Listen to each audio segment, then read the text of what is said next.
I'm Dr. Rodrigo Rodriguez, Medical Director of BioCare Hospital. I have been a doctor for over 50 years, and I have dealt with a lot of health issues, many of them self-inflicted.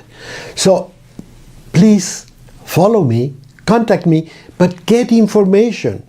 We have to educate ourselves to better manage our health and lives. You can contact me through the social media of your choice and ask a question, make a comment. I promise I will answer you. This is completely free, just from my heart to yours. My dear friends, I'm Dr. Rodrigo Rodriguez, Medical Director of BioCare Hospital. And I'm very happy to share these moments with you, to have this conversation about a subject that to me it's very important. Every day, every morning, every time I go to the hospital, every time I go to the supermarket and look at people, every time I'm walking the street and look at people, I see over and over again a lot of things that I think should be very easy to change, very inexpensive, actually would be saving a lot of money, and we'd be a lot healthier and probably happier. I don't know if you have noticed, but many times when you go to the mall, when you go any place, you see many people that don't really look happy, don't really look excited about what they're doing. They're kind of dull and quiet, and they're not very talkative. They're not sharing a lot of moments with people they go with. And when I look at them, I always wonder, is this a matter of the way I am, or this is a matter of the way I feel? And that's what we're going to talk about today. Because I have been a doctor long enough to witness firsthand some changes, some important changes in the health scenario of our world. When I was in medical school, young people were young people. Youth was a synonym with strength, with stamina, with excitement, with happiness, with joy, because you were young. And that's what you expected.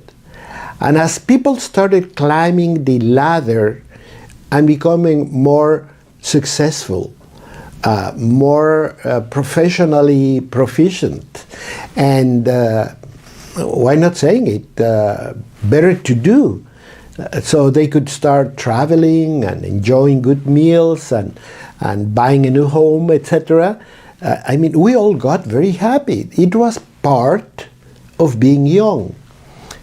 It is, you were developing your new life. You were getting stronger and healthier and even richer. So you could do a lot more things. You could afford to do a lot of things physically, mentally, and economically. That was the pattern that youth represented to everybody. But then, all of a sudden, out of the blue, we started looking at a clinical picture that I had never seen before. And actually, I don't think any doctor had seen it before.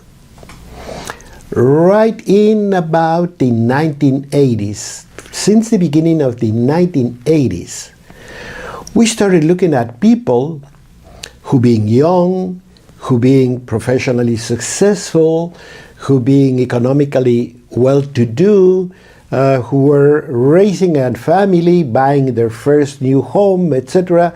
I mean, I'm talking about younger adults in very good shape, or people should be in very good shape at that age.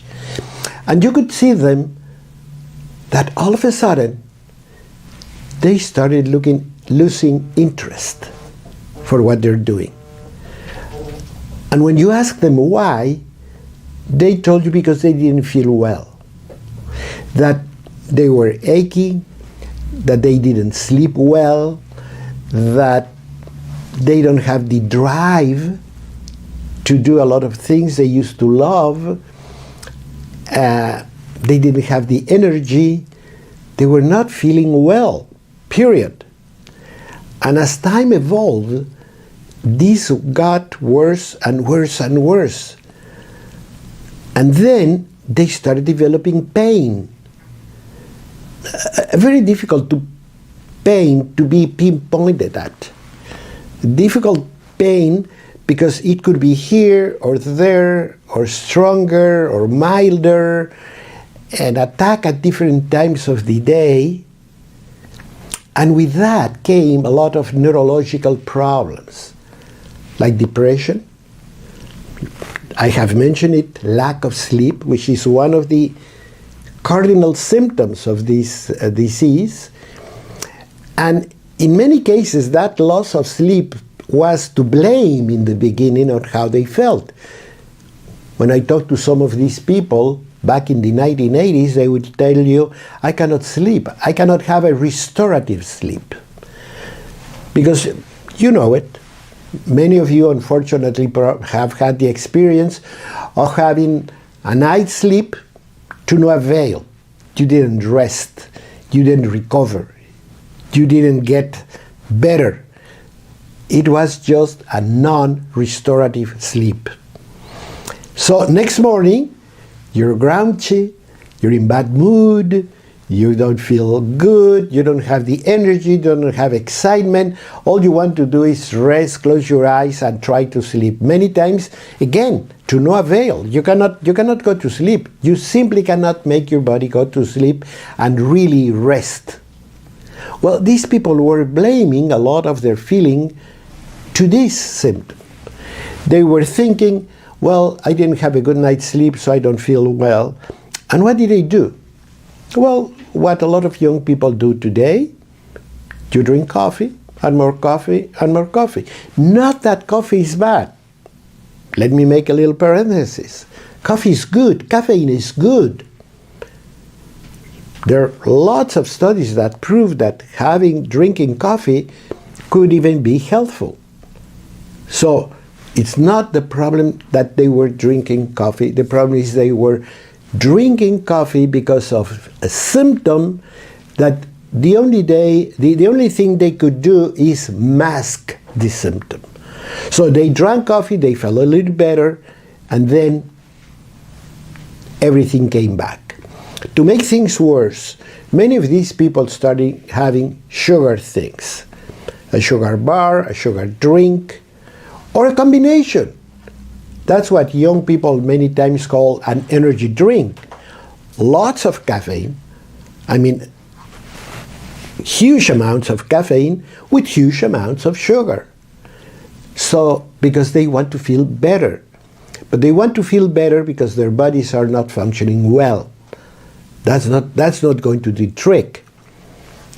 I once heard that if you can put certain things added to the gasoline of your car, it can deliver a lot of energy.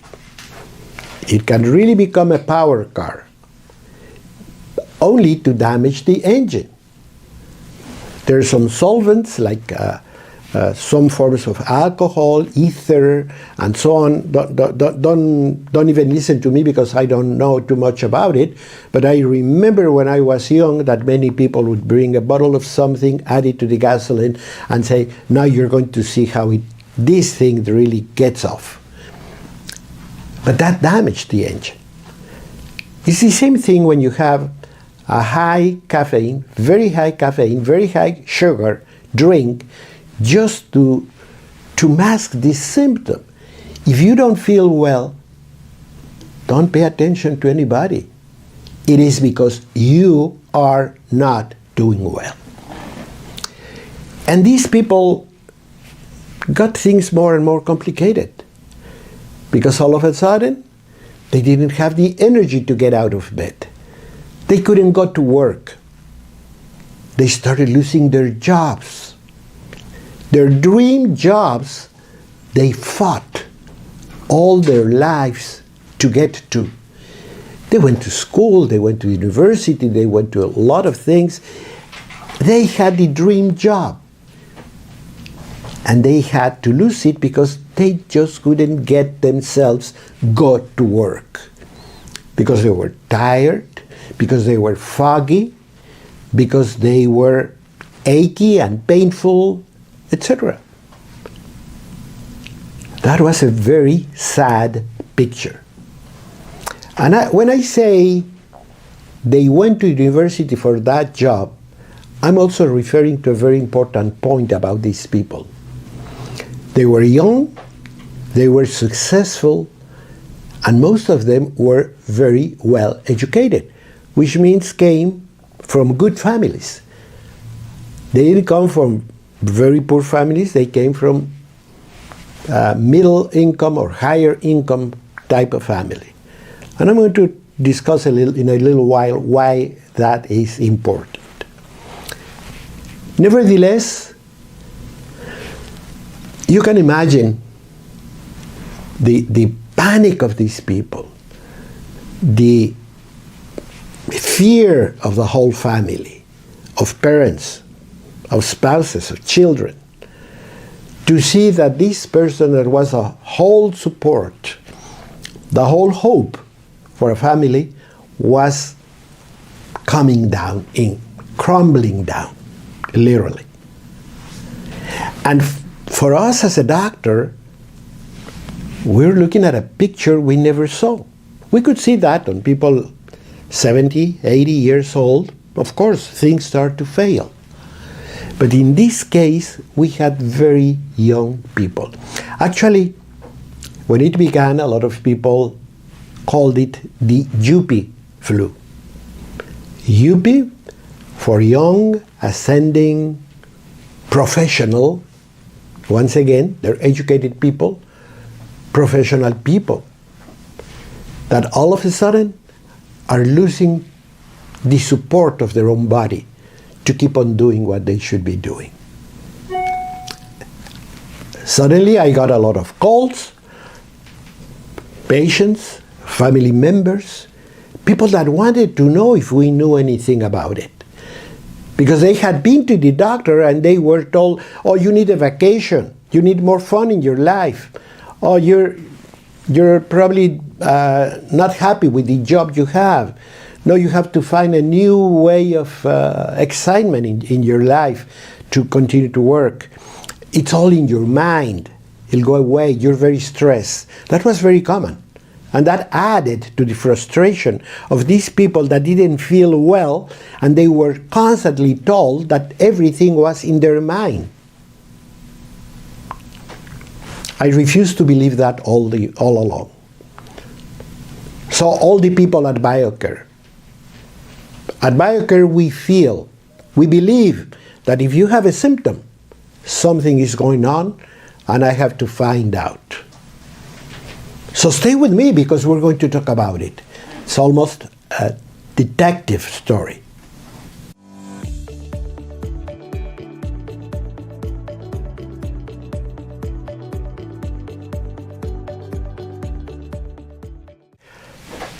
My friends, we're talking about a very interesting problem, a very interesting disease that just began in the last few decades.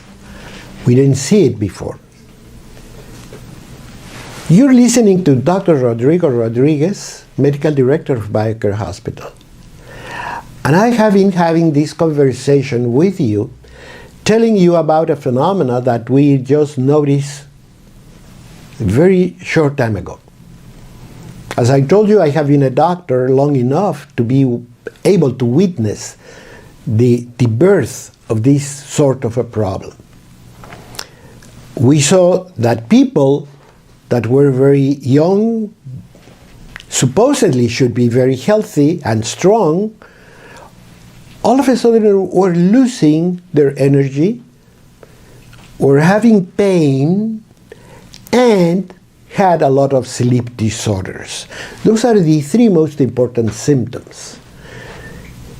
People are fatigued, are always sleepy, yet they cannot really have a restorative sleep. And that's the key. Restorative sleep You should wake up feeling, oh, great, I had a good night's sleep. If you don't, watch it. And the next one is pain. Pain that doesn't have any pattern. Like everyone has their own pain. Some people have it in the joint. A lot of people have it in the muscles. The fact is that they have all this pain that makes their life very difficult. But the main problem, I was telling you, is it happens in young professional people. People that have a good job, people that are doing well, people that are beginning to raise a family, people that are beginning to buy their new home or their first, second home or a vacation place, etc. That's the type of people that were getting this disease. And all of a sudden, from being successful and happy, all of a sudden they just couldn't get out of bed to go to work. And they told us that. And the family told us that. You know, he or she cannot get out of bed. She's so tired, he's so tired. We tell them, oh, come on, it's already 7 o'clock, 8 o'clock. Yeah, but just give me 5 more minutes, I don't feel good, etc.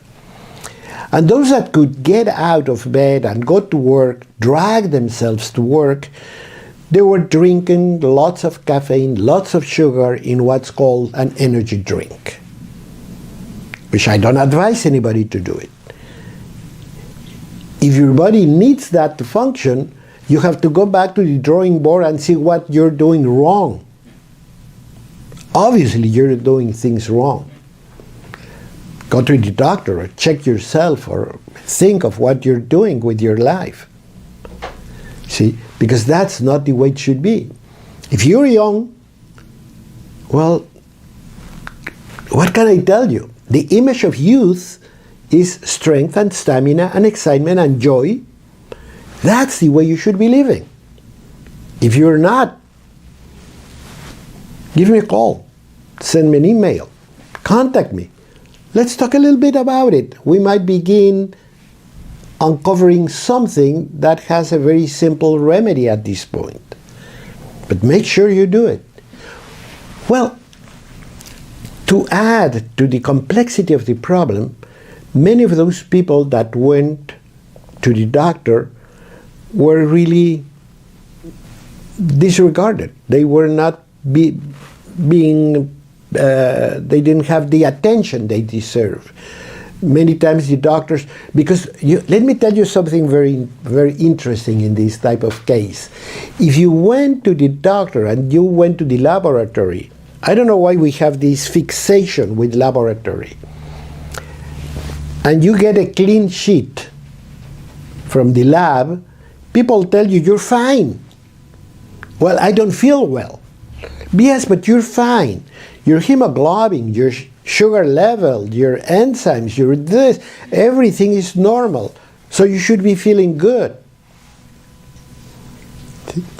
You might be dying and still have a clean laboratory sheet. Why? Because the laboratory is checking for certain points.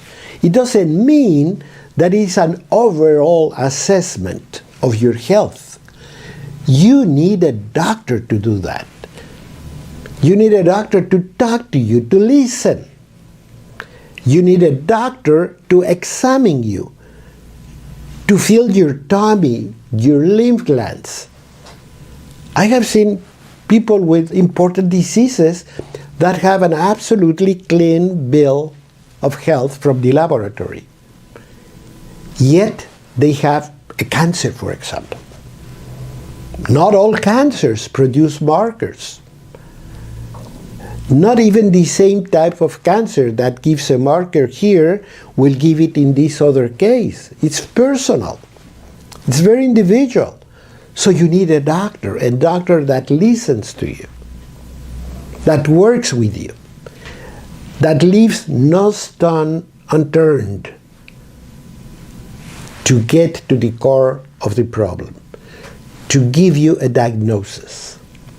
And that's what we did.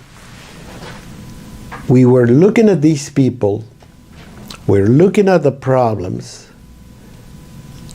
and actually in a short period of time, we discovered that a lot of these people were getting infectious problems. They had an overgrowth of certain bacteria and yeasts and fungi and viruses that normally coexist with us. We have them. Let's say like the virus of the mononucleosis, it's very common. They call it the kiss disease because every time you kiss somebody, you transfer it. But you don't have to kiss somebody. All you have to do is get a glass from somebody and drink from it. He's having a candy and gives you half of it. And you transfer those viruses, but God knows about it, and He allows us to do it. So those viruses are going to come into your body and live in your body and stay in your body. I mean, 90% of the population have those viruses living happily and peacefully within our body. Not to mention fungi and yeasts and a lot of bacteria, millions of different bacteria. We have more bacteria, more microbes living in our body than the number of cells we have. We have more cells living with us than the cells we have. You see, but they live in peace. We have a very good understanding. We provide certain things. They provide a lot of things. Actually, a lot of vitamins and immunity and so forth come from those bacteria and yeasts and fungi. So it's not bad. It's not bad for them. It's not bad for us. But in these particular people, we see them overgrowing. We see more and more and more like losing control. And that could be only one explanation. Our immune system is not working the way it should. The right balance has been broken because the immune system is not doing what it should be doing. It should be keeping them at bay, have a peaceful coexistence, and that was broken. So when those viruses and microbes and everything started overgrowing, they started creating inflammation, antibodies, allergies. They're very frequent in these people.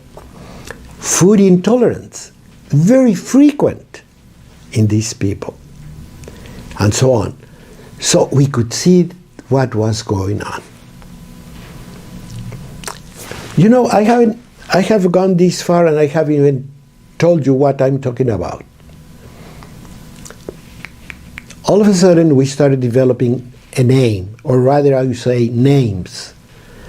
We started calling it fibromyalgia because the muscles hurt.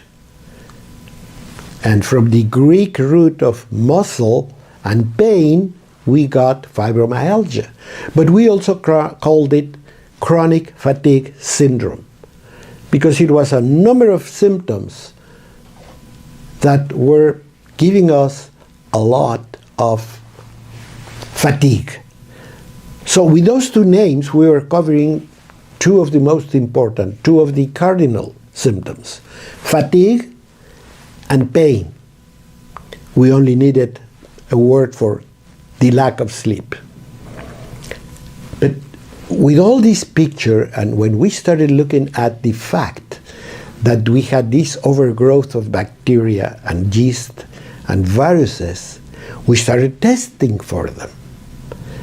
What about the virus of mononucleosis? What about the virus Epstein-Barr is very common. Epstein-Barr is a very good to tell because it's a virus that lives in our body peacefully and happily, but all of a sudden if it overgrows, it creates an infectious problem. And we can detect it in blood tests. So we could tell if the Epstein-Barr is out of control, the immune system has a problem, and that is the origin of a lot of the symptoms that you have. So we now could have a good idea what was going on, and we can now have a test to be able to say, I think this is what's happening. And that person that had an absolutely clean bill of health from the laboratory, when we tested for Epstein-Barr antibodies, sure enough, we found them. When we started doing live blood analysis, when we started doing dark field microscopy, we could find fungi and yeast, like Candida, living in your blood, out of control again. Not that they are abnormal, not that they are pathogenic in themselves, but when they get out of control because our immune system is not doing what it should be doing, then we have a problem. You see? It takes a little bit of observation and perseverance to find the way. Stay with me.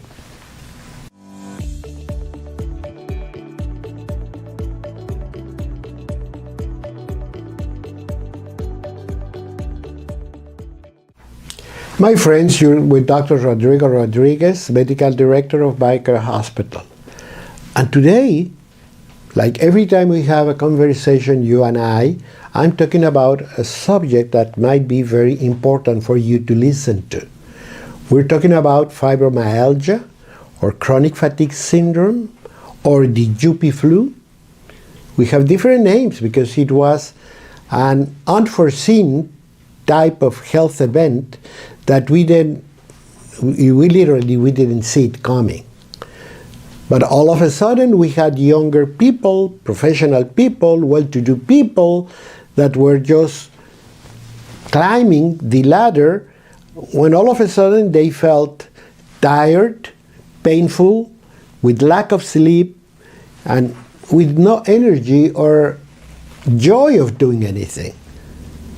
And all of a sudden they started losing their jobs and going from being a very prosperous person to being a completely defeated person.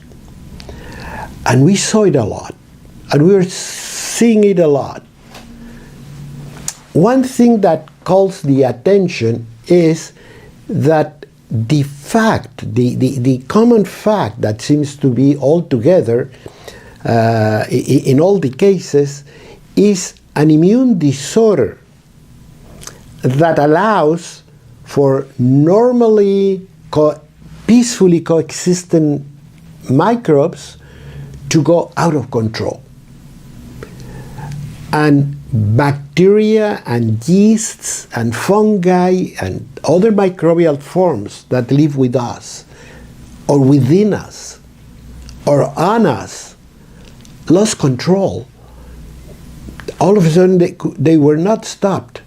So they started growing and growing and growing, and in that process they created a bigger immune problem, and they created inflammation, and they created high production of chemicals to try to fight them, some of them called cytokines, that produce a lot of those symptoms.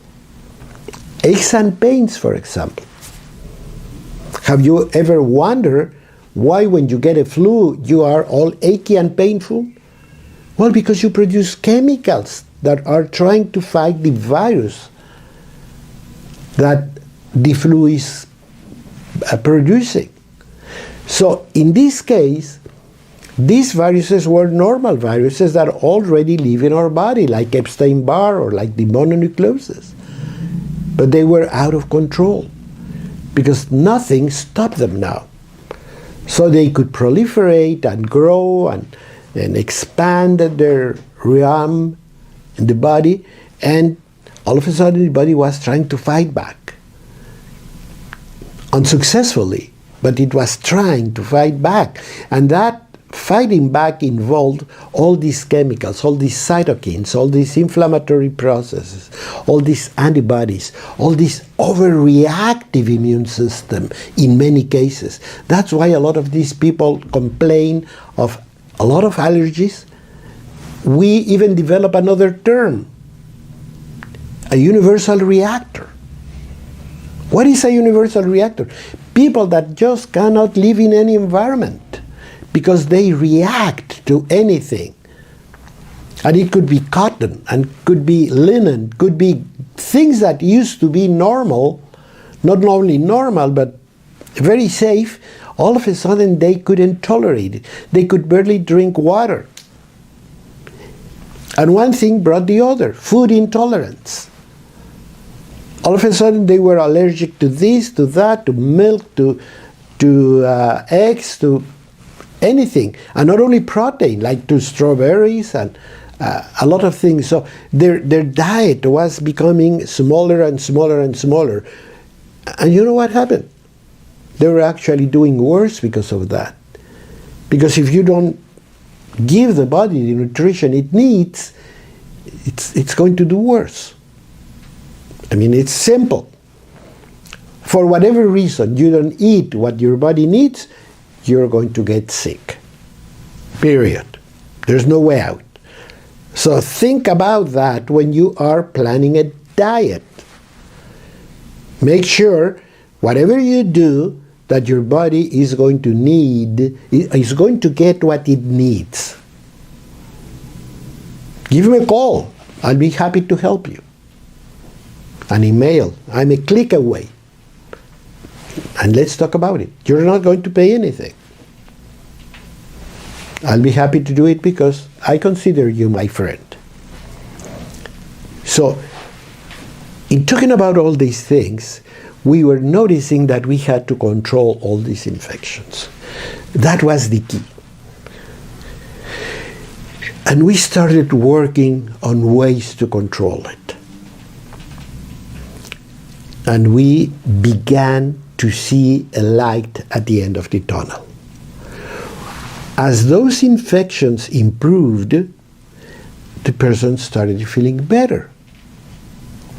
And in many conventional places, they started doing the same thing. They were using antibiotics or things like that to kind of control these infections and were doing better. Yes, but they failed in one place. We are an alternative medical facility. We work every day making sure that what you eat, what you breathe, what you drink, what you do is going to be producing health, is going to be producing immune performance, is going to be improving a lot of the functions of your body. And that is what we did. Every time I got a patient with chronic fatigue, with fibromyalgia, with UP flu, I would start working on the infection, but almost immediately working on the immunity, on the intestinal flora, on the diet, on intravenous nutrition. Many of these people were just reacting to anything. But we could use intravenous nutrition while we recover the health of the intestinal flora. And then is when we really started improving the problem. But we needed a place like BioCare Hospital, where I can control the whole environment, where I can control everything you eat, everything you drink, and where I can use medical methods like intravenous nutrition to make sure I'm going to do an emergency intervention for the nourishment of your body. But we were getting very good results. It really has come to the point where I'm very proud of the hundreds and hundreds, because they're literally, I don't dare to use the word thousands and thousands, but I would say several thousand people have come with that syndrome to BioCare and were very successful.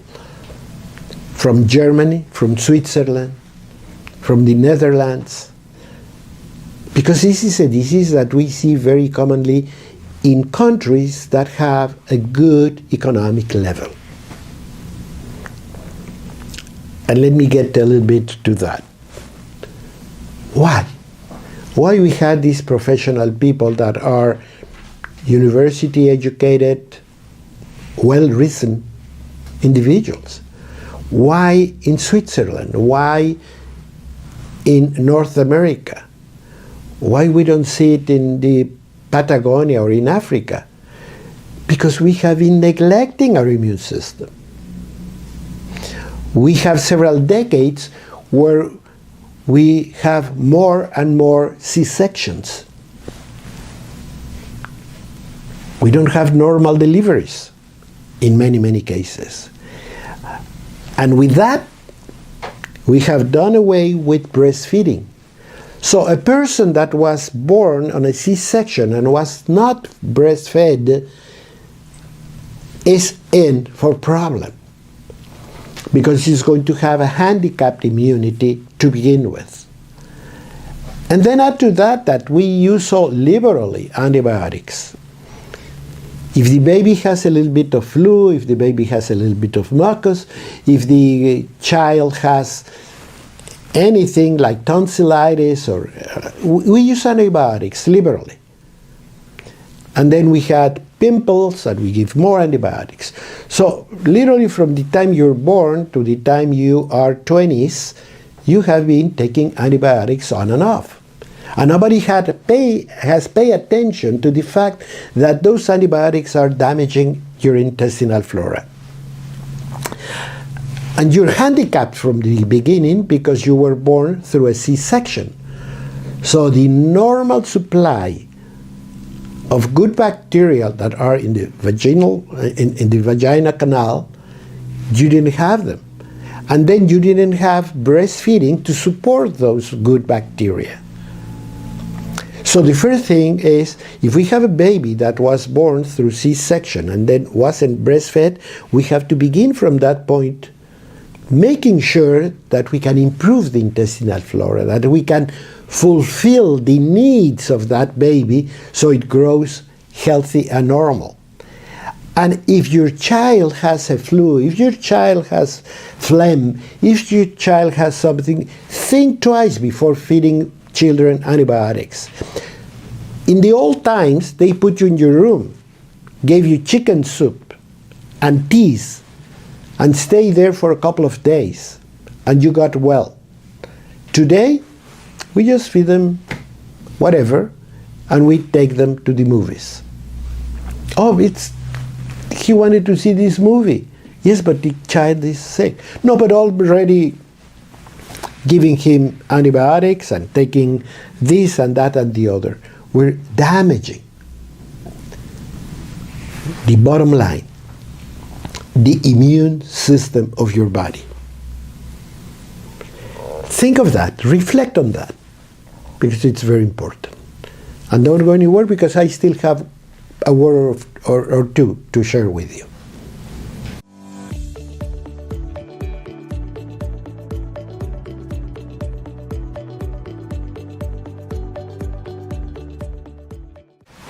My dear friends, I'm really excited. I'm really hoping that you're following these programs, because I do them for you. I love to share. You know, every morning I get up and think of something that could be important for you. And then I go to the hospital and I see a patient that I wish would have contacted me 5 years, 10 years ago, and would be under a different situation. And I go to the market and look at what people have in their baskets, and I look at people on the street and I think, gee, I wish this person would call me or click on my social media of their choice and talk about little things, because I know I could help a lot of those people. It'd be very inexpensive, could be very simple. That's why I really appreciate that you're listening to me today. And with that said, we have to rewind a little bit and say that we're talking about chronic fatigue syndrome and fibromyalgia or Jupi flu. That's the normal way we call them. We call a condition that has been triggered a lot, once again, by lifestyle. When a baby is born under a C-section and then was denied breastfeeding and then was given antibiotics repeatedly, we have a problem. Now, where does the better economic condition comes in? And this is very important. I want you to listen carefully, because this is very simple, a lot simpler to solve. When we have a baby, we tend to isolate that baby, particularly if you have one. If you have three, nobody cares. That's why normally second, third child is healthier and develops better, because we isolate. When we have the first baby, we don't want anybody to touch it. You say, okay, you can touch it, but don't kiss it. I don't want any bugs, any things to get on the baby. Well, they have to come into baby's life. And I'm going to give you something. I'm going to tell you something that I always tell people. Let's say I'm sitting down on my couch, watching TV, and I have a small toddler that just begins to walk. And you say, oh, come on, come on, oh, come on. And the baby walks, stumbling to you, and grabs your feet. Grabs your foot because you have your legs crossed. And the baby grabs the shoe. What does it do? The instinct is going to be to lick that it has in their hands. Go to any newborn, to any small child, and give them something. And that something is going to be grabbed by the baby and then brought to the mouth and licked. Like I have said with many, many things. Does this mean that does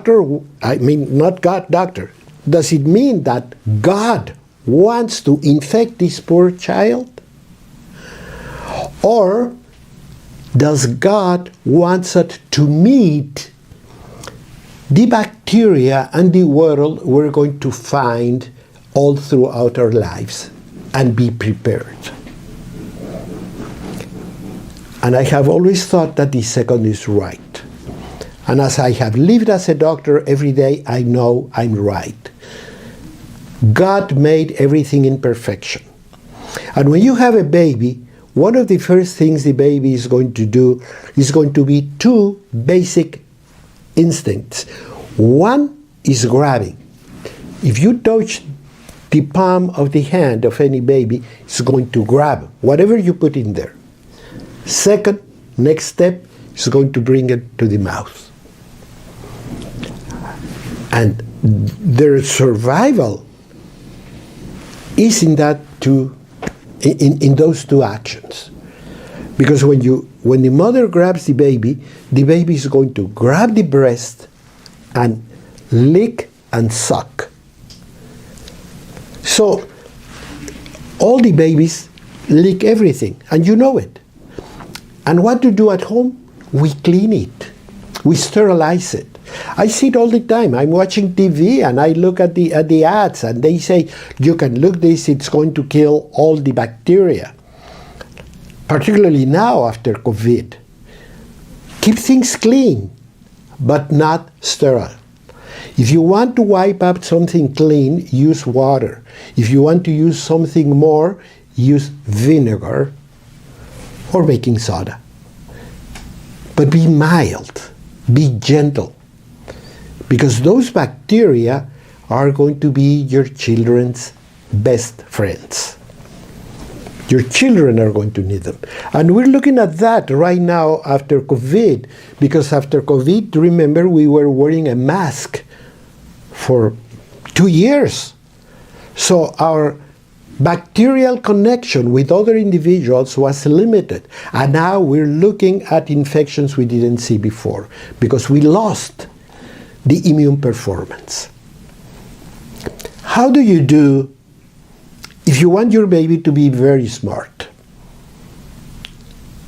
to be top in, I don't know, in astronomy. Oh, you send them to the best university. You buy them the best books. You take them to the library.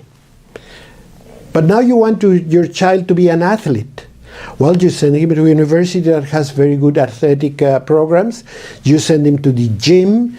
You lift weights, do cardio. If you have a good immune system, what you do? You have to have challenges to develop a good immunity. So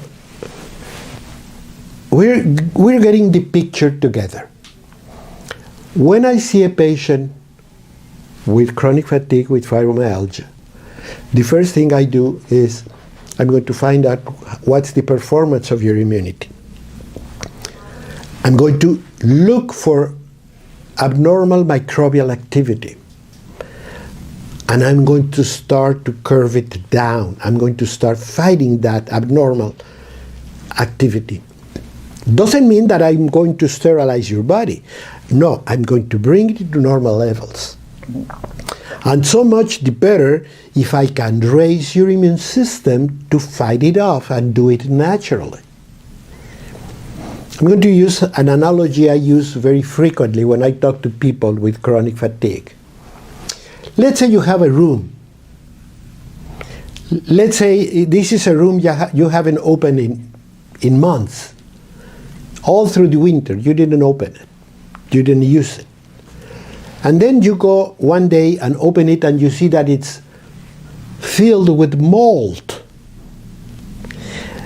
And then you start cleaning it and using anti-mold things and using whatever you want, chlorine, you name it, until it's completely clean.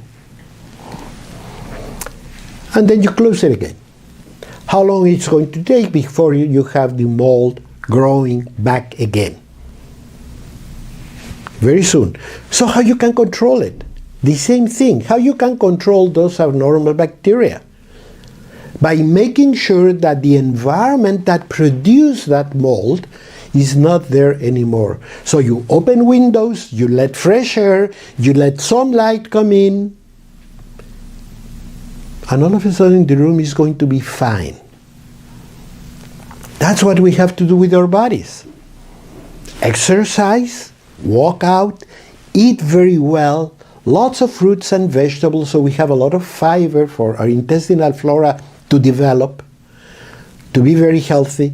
Remember, the largest immune system, the largest immune organ of the body is the gut. And in a big percentage due to the intestinal flora activity. So they need fiber. So good food with a lot of fiber, with a lot of vitamins, with a lot of complements, like fruits and vegetables and legumes can produce, are going to be very important. Protein is important, but don't forget that protein is in legumes, in vegetables. So all you need to do when you talk about animal protein is to complement the protein you're already ingesting. So don't think, please do not think that protein is a piece of beef and beans are something cheap and non-important. You need both, and you need them in the right proportion. So if you start thinking in that direction, particularly from the beginning of the life of your children, you want them to be healthy. You want them to be the best they can be. Because you do not want to see them growing and becoming successful only one day to have to pick up the phone and call me and say, "Doctor, he lost his job because he cannot work anymore. And he's 35. And he has 2 small children. And he's paying a mortgage."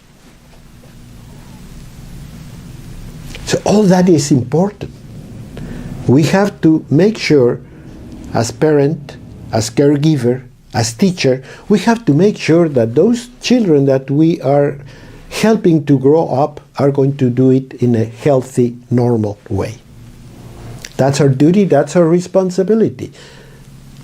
That's a God-given responsibility. And if we can do that, we have done our part. But remember that you have a lot of doctors at BioCare that you can talk to, that you can click, that you can send a question, that you have a conversation like this anytime you want. And you know what? We have literally hundreds of people that can vouch to what I'm saying, that can attest to what I'm saying. And I'll be happy to share their experience at BioCare with you. Till next time, I'm Dr. Rodrigo Rodriguez, happy to be with you and thankful for being with you.